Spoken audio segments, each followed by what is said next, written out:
Más importante, hay otros, pero que el verbo más importante en la Biblia es amar. Es el amor.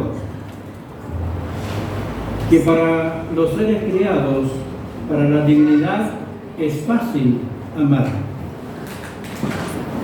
Y la Biblia lo dice así clarito: Dios es amor. Y el que es amor, le resulta fácil amar, ¿sí o no? Y todos los seres creados a la imagen de Dios, no caídos, también les resulta fácil amar. ¿Los ángeles nos aman a nosotros? Sí. Y en la lección de la escuela sabática comentábamos con los alumnos amigos, mis compañeros, de que cuando esa nota discordante de la caída de Adán y Eva inundó el universo, ángeles se ofrecieron para morir en nuestro lugar. Pero no es suficiente, nos aman, pero no es suficiente la muerte de un ángel para redimir a la humanidad. Tuvo que Dios entregar. Y Juan lo describe tan bonito, ¿no es cierto? De tal manera amó Dios. De tal manera amó Dios. Y se entrega en la persona de Jesús por amor de nosotros. Para ellos les resulta fácil amar. Pero para nosotros se nos complica, ¿sí o no? Sí. Se nos complica.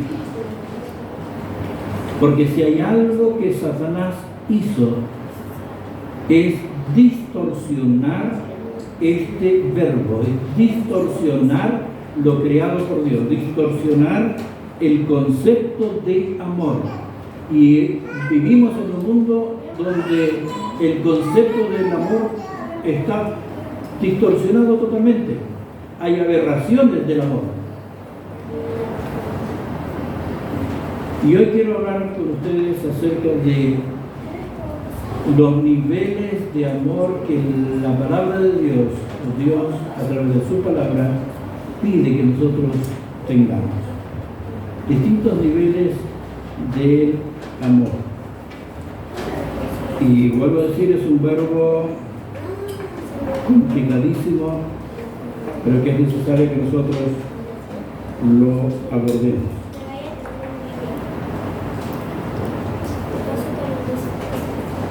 El primer nivel es el nivel básico, es el nivel en el cual todos estamos de alguna manera involucrados. Pero antes de entrar a ese nivel básico, el primer nivel, la pregunta es, en esa distorsión del amor que el enemigo introduce, ¿cuál es lo opuesto o qué es lo opuesto al amor? Alguien dijo así rápido: el odio. Permítanme decirles que no. El odio no es lo opuesto al amor. ¿Saben qué es lo opuesto al amor? Es el amarnos a nosotros mismos, que se manifiesta en indiferencia. Es el amarnos a nosotros mismos. El orgullo es lo opuesto al amor.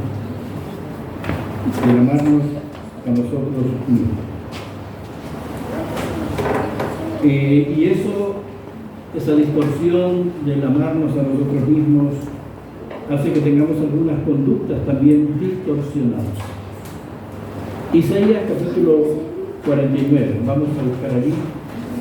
Isaías capítulo 49, versículo 14 hasta el 16. Isaías 49, 16. Hay una pregunta retórica de Dios que hace a su pueblo, a los judíos, y lo vamos a leer. 49, ¿lo podemos ver en la pantalla? Muy bien, gracias.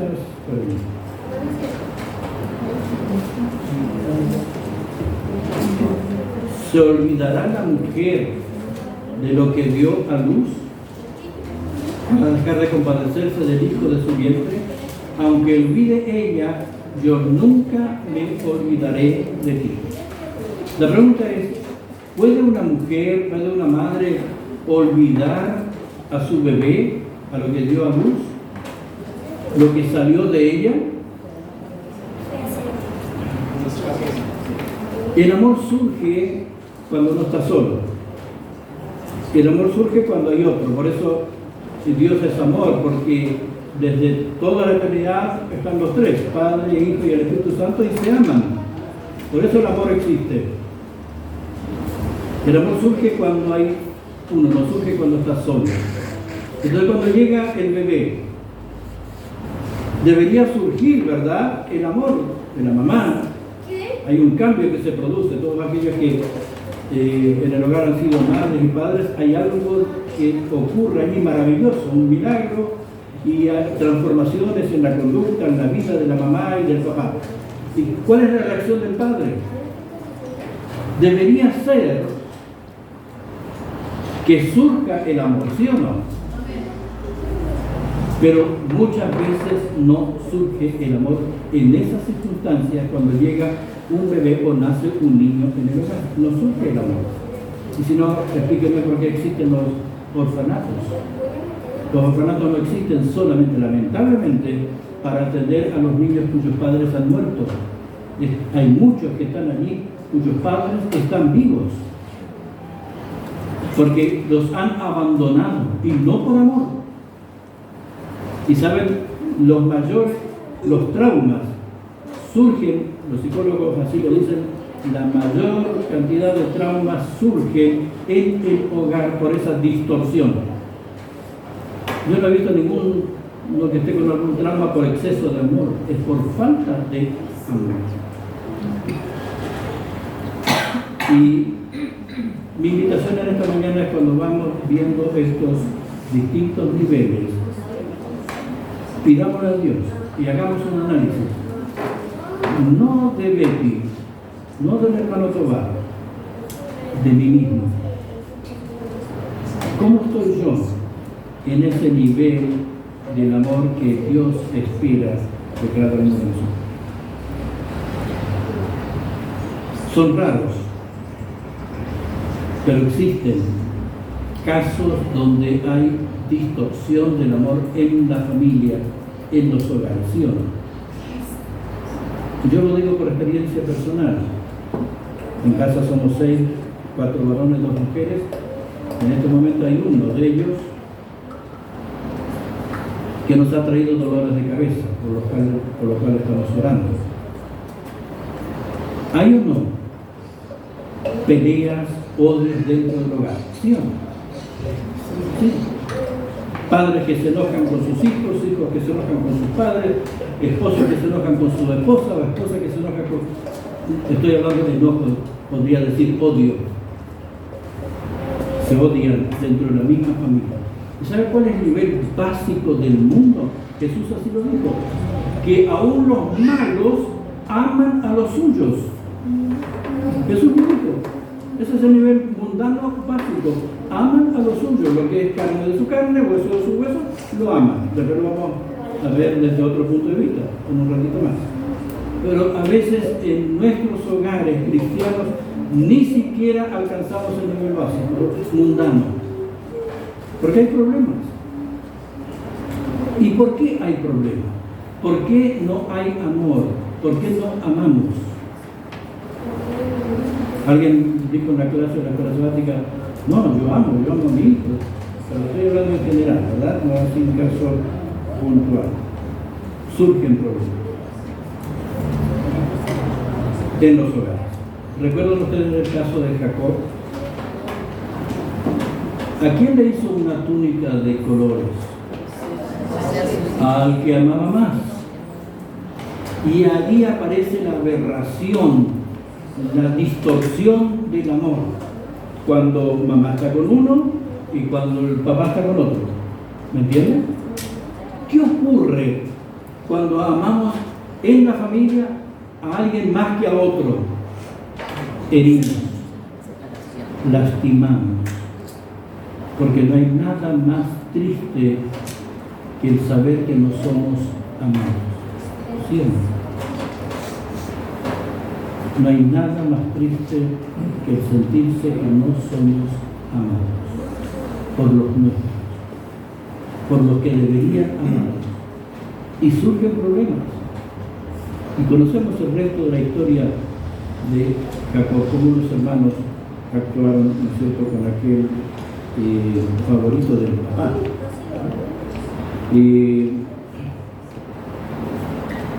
Jesús hizo la pregunta: ¿qué padre hay de vosotros que si su hijo le pide pan, le da una piedra?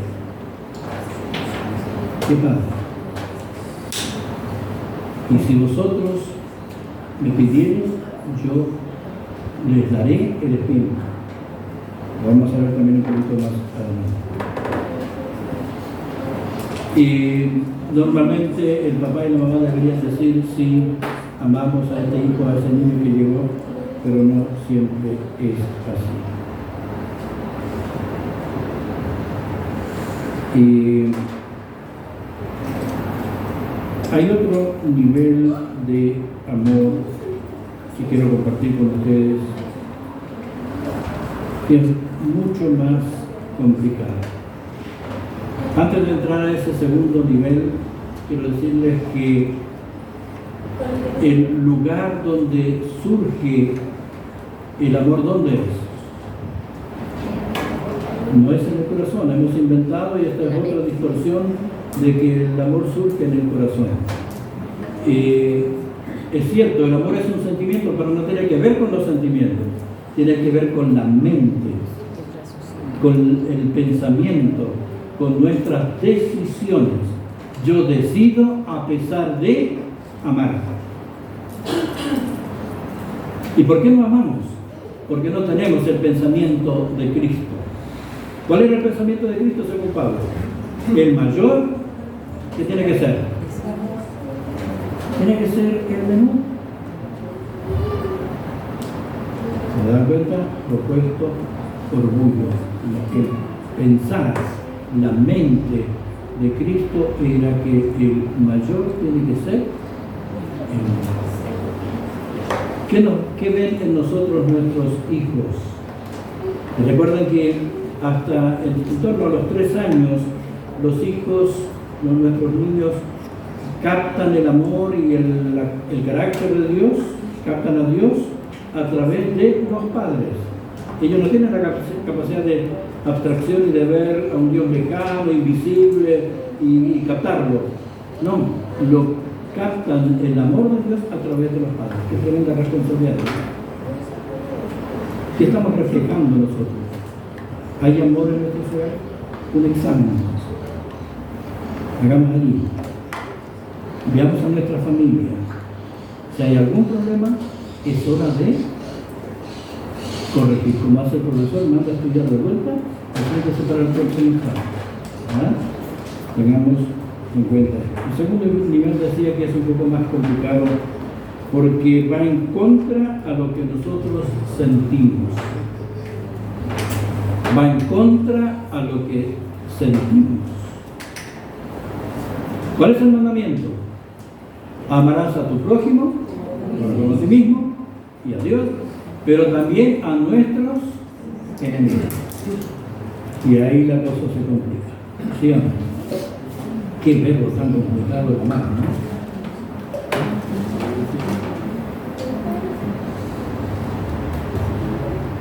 El nivel pagano, decíamos hoy, ellos aman a los suyos, Cristo lo dijo, pero ¿qué hacen con el enemigo? Lo destruyen.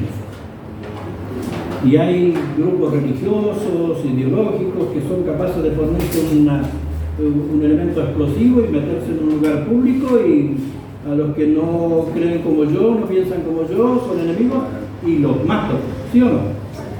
Sí. Pero el nivel cristiano de amar al enemigo se maneja de otra manera. Y hay algo maravilloso que nosotros vemos en la crucifixión de Cristo. Cuando Cristo estaba crucificado, ¿cuál fue la oración? Yo no sé si Dios contestó o cómo va a contestar esa oración. ¿Qué le pidió Jesús? Padre, perdónalos porque no saben lo que hacen. ¿Sabían lo que hacían? Yo creo que sí sabían que sí. Pero Jesús oró, Padre, perdónanos. ¿Por quién? Por los enemigos, por lo que lo estaban clavando. Perdónanos porque no saben lo que hacen. Miren qué nivel, qué fortaleza de Jesús. ¿De dónde obtiene esa fortaleza, esa templanza de orar por el enemigo? Bueno, algunos podrían decir que resulta fácil porque es amor y ama al enemigo. Pero ¿han notado ustedes cuán sensibles somos? Porque no me saludó por omisión, no vengo más a la iglesia. ¿Sí o no? ¿A cuántos de nosotros nos han abofetado, nos han puesto una corona de espinas en la cabeza? ¿A cuántos de nosotros nos han escupido en la cara? Y somos tan sensibles. Y ojo con que me diga algo, que me niegue algo, que me haga algo. Ardió Troya. Bueno, Alejandro, está siendo muy claro. Es que esa no es la realidad. Somos demasiado sensibles. ¿Quién de nosotros recibió burlas como recibió Jesús? Qué fuerza la de Jesús, ¿verdad? Pero saben, hay algunos que han alcanzado ese nivel de amar al enemigo. ¿Recuerdan ustedes a David y Saúl? ¿Cuántos años Saúl persiguiendo y tratando de matar a su enemigo David? Aunque él sabía, porque Samuel lo había dicho y su hijo Jonatán le había dicho, ese David va a ser el futuro rey, pero él lo quería matar. Y de pronto la providencia, Dios dio las cosas de tal manera. Tengo otro sermón preparado sobre este punto, pero lo voy a mencionar rapidito. De alguna manera Dios en su providencia permitió que ellos se encontraran en una cueva donde los pastores protegían a sus ovejas, y allí estaba durmiendo David con sus 600 soldados, y de pronto Saúl entra a esa cueva. Providencia de Dios. Esta es la mía. Aquí lo mato. Y los 600 le decían, David, esta es tu oportunidad, tu enemigo, mátalo y se termina todo. Queda allanado el camino para tu reinado. Pero con el corazón tembloroso, David, ¿qué hizo? Tomó su espada y le cortó un borde de su túnica. ¿Qué efecto produjo eso? Cuando salieron de la cueva, Saúl se dio cuenta, David le mostró la evidencia, podría haberte matado. ¿Y qué hizo Saúl? Saúl le dijo, tú eres más bueno que yo, y lloró. Lloró. ¿Qué efecto produce en los demás ese tipo de amor? Tenemos la chance que el enemigo se convierta en amigo. Qué difícil, ¿no? Qué difícil amar. Pero Dios muestra su amor para con nosotros, aún siendo nosotros pecadores. Él murió por nosotros. Lo dice Romanos. Porque no es un asunto de sentimientos, es un asunto de decisión. Pero que yo lo siento, podrá decir uno, ¿cómo voy a amar al que no me ama? Al que es mi enemigo. No es sentimiento, es decisión. Yo decido amar, porque soy amado. El modelo es Jesús, es Dios para nosotros, que aún siendo enemigos, Él nos ama, Él murió por nosotros. Un examen. Tomamos, vean a su alrededor, por quién en vez de responderle de la misma manera, con la misma moneda, porque de paso no respondemos con la misma moneda muchas veces, le agregamos el IVA, ¿sí o no? Ni siquiera somos capaces de devolver el mal, en la misma medida, le agregamos más. Hagamos el examen. ¿Por quién tenemos que orar en vez de maldecir? Difícil el verbo amar, ¿verdad?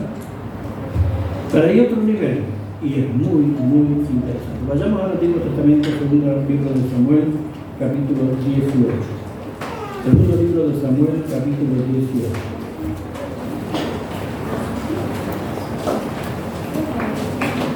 Para ir en el contexto, es David otra vez, pero en este caso con Absalón, su propio hijo. Fíjense que David dijimos hoy que alcanzó este nivel de amar a su enemigo, su suegro, a el rey Saúl. No lo mató, pudiendo hacerlo, no lo hizo. Y ahora se encuentra con otro enemigo. ¿Quién es ese enemigo? Su propio hijo Absalón. Segundo libro de Samuel, capítulo 18, versículo 32 en adelante. Segundo libro de Samuel, capítulo 18, versículo 32 en adelante. Vamos a leer varios versículos. El rey entonces dijo al etíope: ¿el joven Absalón está bien? Y el etíope respondió: como aquel joven sean los enemigos de mi señor el rey, y todos los que se levanten contra ti para mal. La noticia de la muerte de Absalón la recibe David. ¿Cuál fue la reacción de David? Entonces el rey dijo al etíope, el joven, el siguiente versículo, gracias.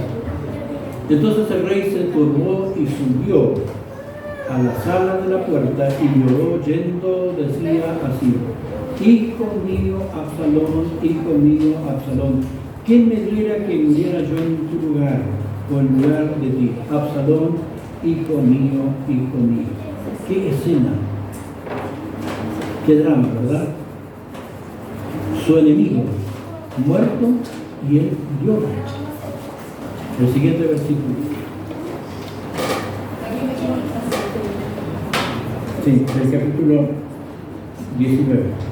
Y dieron aviso a Joab, hijo, he aquí el rey llora y hace duelo por Absalón. Y aquel día la victoria se volvió en luto para todo el pueblo, porque aquel día el pueblo oyó decir que el rey tenía dolor por su hijo. ¿Saben? Esto trajo una confusión al pueblo. Y llegó la noticia al sacerdote, a Joab. ¿Cuál era la confusión? ¿Cómo era esto posible? Nos hemos puesto como nación, como ejército, del lado del rey para protegerlo del enemigo, y ahora que murió el enemigo, llora por él. ¿Cómo es esto? Algunos podrían decir esto es lo máximo, el nivel más alto del amor. David estaba preparado para eso. Amó al enemigo Saúl y ahora ama al enemigo su hijo. Llora por él. Pero hay algo interesante en este relato. Miren lo que dice. Aquel día se volvió en luto. ¿Por qué se volvió en luto? ¿Por la muerte de Absalón? No. Porque para el pueblo era la muerte del enemigo y David quedaba liberado. Entró aquel pueblo, versículo 3, en la ciudad escondidamente, como suele entrar a escondidas el pueblo avergonzado, porque huía de la batalla. Avergonzados volvieron. ¿Por qué? Mas el rey cubierto el rostro clamaba en alta voz: hijo mío, Absalón, hijo mío. Y entrando Joab en casa del rey, le dijo, tremendo sermón que le dio Absalón a el rey David en este momento. Mira lo que dijo. A Joab, hoy has avergonzado el rostro de todos tus siervos que hoy han librado tu vida y la vida de tus hijos, de tus hijas, la vida de tus esposas, de tus concubinas, amando a los que te aborrecen y aborreciendo a los que te aman. ¿Cómo es esto? Amando a los que te aborrecen y aborreces a los que te aman. El pueblo te ama, te defendió, puso su vida, y le dice más todavía ahí Joab. Y estoy seguro que si todos estuviésemos muertos y Jonatán estuviera vivo, estarías contento. ¿Cómo es esto? amar a los que nos aborrecen y aborrecer a los que nos aman. ¿No nos pasa eso a nosotros? Cuando salimos a hacer actividad misionera, no tengo nada preparado más actividad misionera en la iglesia, pero cuando salimos a hacer actividad misionera estamos dispuestos, nos sacrificamos y vamos allá. Conocí a un hermano de iglesia en Argentina que cuando él salía los sábados a la tarde a hacer actividad misionera, salía con el maletín con la Biblia, los estudios, pero también con una bolsita llena de frutas y verduras que sus hijos jamás habían comido, pero él sí repartía por allí. Amar a los que nos aman, es decir, aborrecer a los que nos aman y aman a los que nos aborrecen. A veces amamos más a los de afuera que a los que están en el mundo. ¿Sí o no?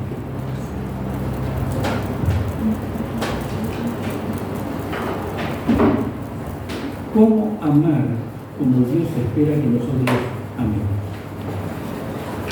Yo no sé si les pasa a ustedes, pero en la casa de mi madre, o en nuestra casa, teníamos un mueble en el living y había hasta con la cajita original, Delia se va a reír, hasta con la cajita original estaban los vasos nuevos, había platos exclusivos, es para cuando llegue alguien. Y nosotros, en la casa tomábamos café o té con vasos de aluminio, que era casi imposible tomarlos en la mano. Ah, sí, pero para los otros. Y no me digan que es por amor, a veces es para... Ya lo dijeron ustedes, a veces es solamente para aparentar y mostrar el orgullo. ¿Sí o no? Amar a los que nos aborrecen y aborrecer a los que nos aman. Muchas veces es lo mejor para los otros. ¿Cómo se sienten los que están a nuestro alrededor? ¿Se sienten amados? ¿Se sienten acogidos? ¿Se sienten especiales? Esto no es de nosotros, hermanos. Esto no es de nosotros.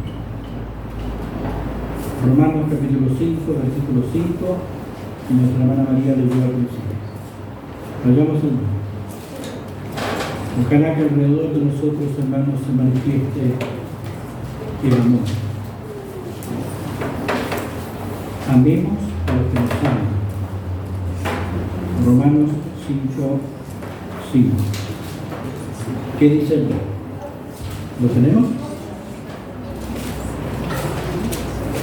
Y la esperanza no avergüenza, porque el amor de Dios ha sido derramado en nuestros corazones por el Espíritu Santo que nos fue dado. No es de nosotros, hermanos. Es un don de Dios. El amor que ha sido derramado por el Espíritu. La pregunta que hacía Jesús, o decía Jesús: ¿qué padre hay de vosotros que si su hijo le pide pan? Es obra del Espíritu Santo solamente. Pidamos a Dios en esta mañana, en nuestras oraciones, en nuestra comunión con Dios, que el Espíritu Santo sea derramado, porque cuando Él sea derramado, trae junto con su persona, el Espíritu, este amor de Dios es derramado sobre nosotros. Y cuando tenemos el Espíritu, tenemos amor. Eso es lo que nuestras familias, nuestros hogares necesitan. Eso es lo que el mundo necesita. Eso es lo que la iglesia necesita, que el que está sentado a mi lado sienta que es amado, que es especial. Que Dios nos ayude para que podamos ser llenos de ese Espíritu y ser llenos de su amor, para que haya más amor entre nosotros. Que Dios nos ayude.